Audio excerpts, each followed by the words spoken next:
Hey YouTubers, this is your pal EMD SDL38-2, and this is a special video I'm going to be doing today. I forget what day it is, but yeah, I'm going to be showing you exactly how I make the SDL38s. So basically the SDL38s are based off of the Saudi Arabian SDL38-2s, and they're basically Jeep 38-2s with 6-axle flexi-coil trucks, very similar to the ones used on the SDL39s.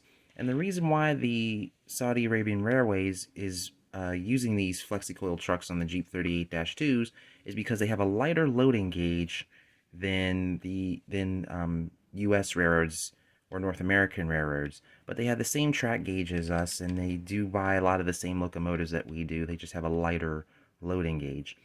So my locomotive is actually based off of that. It's the SDL38, and it's basically a Jeep 38 riding on 6-axle SD24, SD26, or SD35 trucks.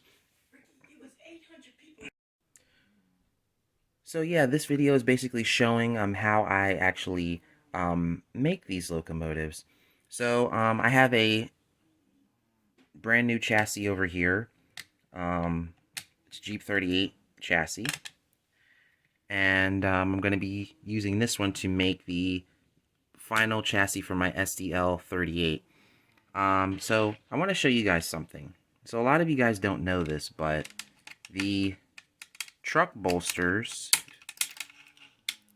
between the SD24, SD26, and SD35 trucks are the same as the ones used on the Jeep 38, Jeep 38-2s, Jeep 40, and Jeep 40-2s from Atlas. So if you look here, the bolster pins here on the Jeep 38 truck are the same as on the SD35 truck here. And that allows you to take the SD trucks and swap them onto the Jeep 38 chassis. Now the only thing that you need to do is really not that bad. You don't need to do anything to the body shell. No, the steps don't need to be modified or anything like that. The only thing you have to do is this section of the weight here has to be removed to allow the SD trucks to swing. You have enough room in this section for the rear of the truck to swing and the front of the truck to swing here. But on each end here, these sections have to be milled out in order to allow the front of the truck to swing. So that's what I will be showing you today in this clip. So first things first, what I usually do is I usually disassemble the chassis, and yeah, I just basically disassemble the chassis. But before I do that, if you noticed on the SD35 trucks, they have these quick pin plugs right here. That's not going to be, that can't be used with the Atlas Jeep 38 DCC board. So there's two ways you can do this. You can either just cut the tab or cut the plug off and just use the original wires. But what I do is I basically just swap the Jeep 38 wires onto the SD trucks, and that's pretty simple to do. You just pop the side frames off, you pop the rubber tab here that holds the wire on, and then you just swap the wires. I don't think I should show that part because that's pretty straightforward how to do it. If you don't want to do that, you can just, like I said, cut these wires here and then just, you know, strip them to the correct length and then just swap the trucks off that way. That actually will save you a step, but I just prefer using the Jeep 38 trucks because they already have the wires, you know, cut and trimmed and everything. This particular truck here has the plug on it because I already swapped the the wires to another SDL38. So that's why it has the plug on it as well. But yeah, let's get started with the deconstruction of this chassis. And I will show you in the next clip where I mark exactly where to mill out or cut the Jeep 38 frame. Okay? And I almost forgot. The drive shafts and worm gear from the Jeep 38, Jeep 38-2, and Jeep 40-2 are interchangeable to the SD24, SD35, and SD26 trucks. They all use the same worm gear and drive shafts, so you don't have to modify the drive shafts on the Jeep 38 chassis at all, because the bolster points are the same. So yeah, I almost forgot to mention that. So I disassembled the first truck here. I've unplugged the wires, so now the truck is basically free to be removed.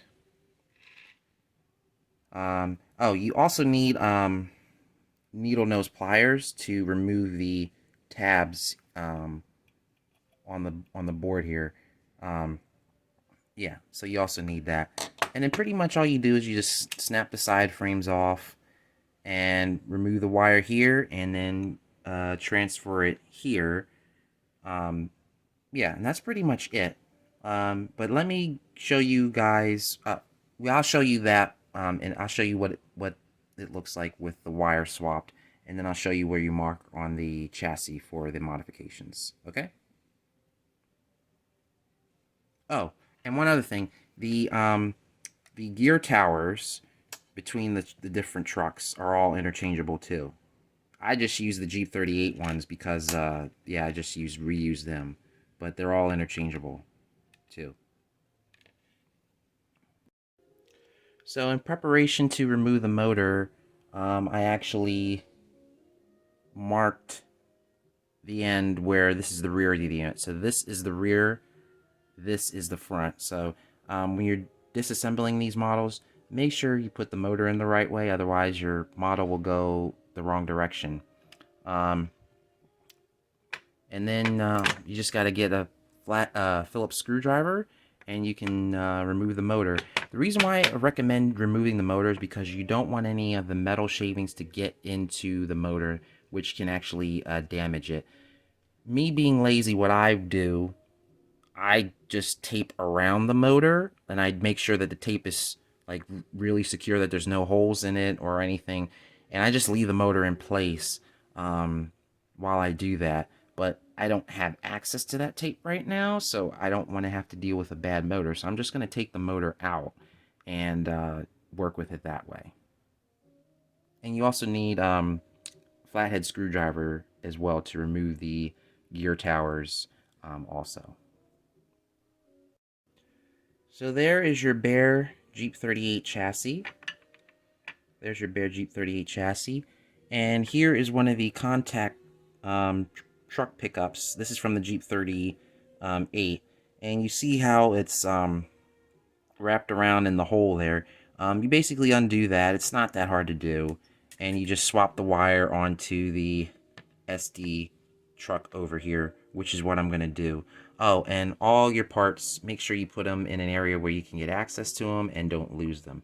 I'm also going to put new grease and oil on the worm gears and bearings, just because even though this is a brand new drive, when you disassemble something, you know, I just do preventative maintenance on it just to make sure it's in tip-top shape.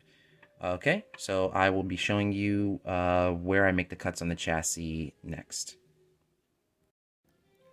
Okay guys, so I marked the location. Let me get the camera to focus. So I marked the location as to where the frame needs to be milled out. So this area here that's in silver, if I can get close in on that. So there's a zoom in on where I'm going to be milling out the frame. So all that is in silver right there. And let me flip it over. All this here needs to be milled out. You don't need to mill this area out here because that's where your coupler goes. Only this area here needs to be milled out to allow the truck to swing. Now normally what I do is I use I use my Dremel tool and I use a cutoff disc with that. You can use a reinforced one or just the regular one, but I'm going to use my grinder attachment and see if that's a little bit better. And then again I might not. Then again I might not because it might take too long to do that. Well, we'll see how it goes. I might just do the old method because it's a lot easier for me. But yeah, and I really couldn't mark it on this end of the frame too well, but yeah, that's what you do. And then let me show you the trucks. So here's the first SD truck that I swapped the wires onto.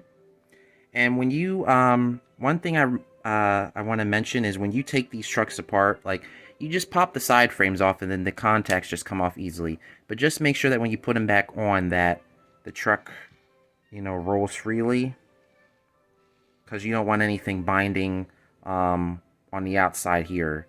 But yeah, that's all I do. I just swap the wires. Here's the Jeep truck that I took the wires from and I just put the plug on. Yeah, so I just swap the wires between the two. I do that because it's a lot easier for me. Yeah, and these are the trucks that came on the Jeep trucks anyway, so it's just easier for me to do that. So I'm gonna go ahead and do the rear truck, and then I'm gonna go ahead and get my goggles, and I will go ahead and cut these out. I'm gonna see if I can show you exactly how I cut it, but I don't know if I can because of the way things are set up. So I will probably just show you the after. Okay? So stay tuned. I just wanted to show you guys real quick where you make the first cut.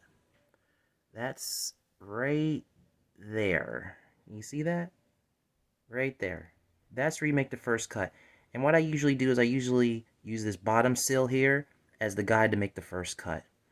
And I did that on this end also.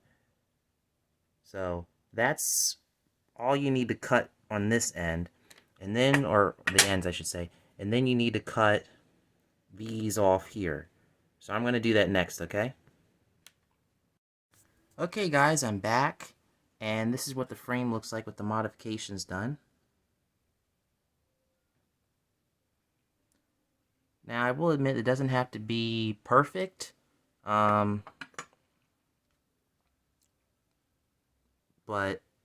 that's what's going to allow the trucks to swing. So let's do this while I have the camera here. Let's do a test fit right now and see how this works. All right, so let me get these uncrisscrossed. Alright, so we put the wires through here. Now, if you see that bolster hole, and then there's the truck right there,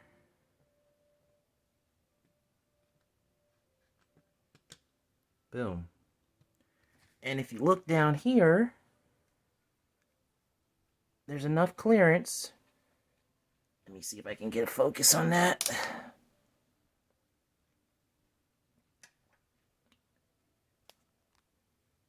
There's enough clearance for that truck to swing. If I can get this thing to focus, that is. There we go. So all that's all it takes to get that truck to swing. That little bit of clearance right there. So what I'm going to do is I'm going to put the other truck on and see how it fits. But yeah, I'm going to just test fit it right now, and then I'm going to go downstairs and wash the metal shavings off it because you don't want that to get into your trucks. So I'm going to test fit this other truck, see how it works, and then I'm going to go ahead and wash the frame, dry it, reassemble the model, put it on the test track, and I will put one of these Jeep 38 shells on there. So that'll show you exactly, you know, you don't need to modify the shell in any way, okay? So give me a few minutes. I'll be right back. Okay, guys, I got both trucks on, and as you can see, I can get it to focus. That's the gap that you need to get the front truck to get the SD trucks to swing. That gap right there. Let me get my little pointer thingy. That gap right there. That's how much you need to mill off to get the SD truck to swing. That's all it takes. So that's how you're able to get the SD truck on this model. And like I said, you have enough space in the middle here and here that you don't need to do anything. The fuel tank, the small fuel tank will actually fit on this model. But if you don't have the small fuel tank, and if you have the large one right here, pretty much all you have to do is you just cut this out, leave this here, cut this out, leave this here, and then there's your small fuel tank right there. Yeah, but the small standard fuel tank that comes with the undecorated models, I think it's an 1,800 gallon tank or a 2,000 gallon tank, will fit in this area here. But now that I test fitted both trucks, I'm going to go ahead and wash the frame, and I'm going to wash my hands because I got metal shavings all over my hands and on the floor. So I'm going to do some cleaning, and then we'll reassemble the model and test it, and then that's it. Okay guys, I'm back, and the frame has been washed with soap and water and dried off. As far as painting that is, you technically don't like need to paint it if you don't want to. It's not going to be shown anyway. So now what I'm going to do is I'm going to reassemble the model, and then I'm going to test it on the test track here. So I have to remove my Rapido Horizons here. Guys, if you can get your hands on some of these right now, that'd be great. Rapido knocked it out of the park with these. Highly recommend. Just like the GMD one there, yeah, Rapido's awesome. Anyway, let me get back to this project. I'm just going to reassemble the model, and I'll show you guys on the test track, okay?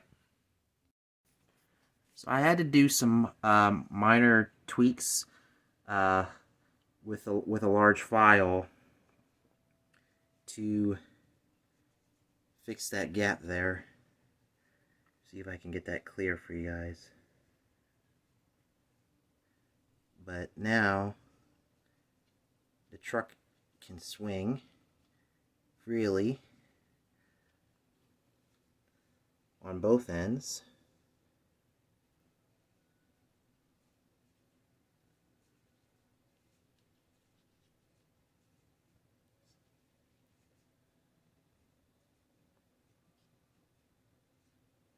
So yeah, I basically used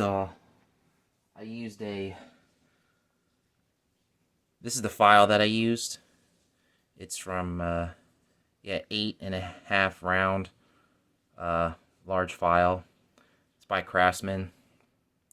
So I use that to fix up the areas that my Dremel tool did. And this is the Dremel tool that I used. It's the 3000, $78, which is not bad. I think it's a good deal for what it can do. But yeah, now what I'm going to do is I'm going to do the final assembly, do some more tests with the turning of the trucks with the drive together, and then I will put it on the test track. Okay guys, I had the model put back together. It's on the track. It's in DCC mode right now. So let me see. Oh, there we go. There's the rear light. And there's the front light. So, just want to mention this. When you do the truck swap, you can use the stock Atlas Jeep 38 weights that came with the model, because, you know, pretty much everything is the same. You really haven't done anything up here to the drive or anything.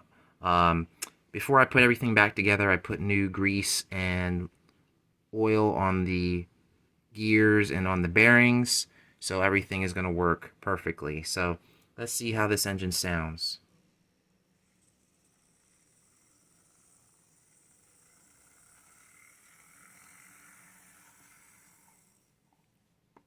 Super quiet.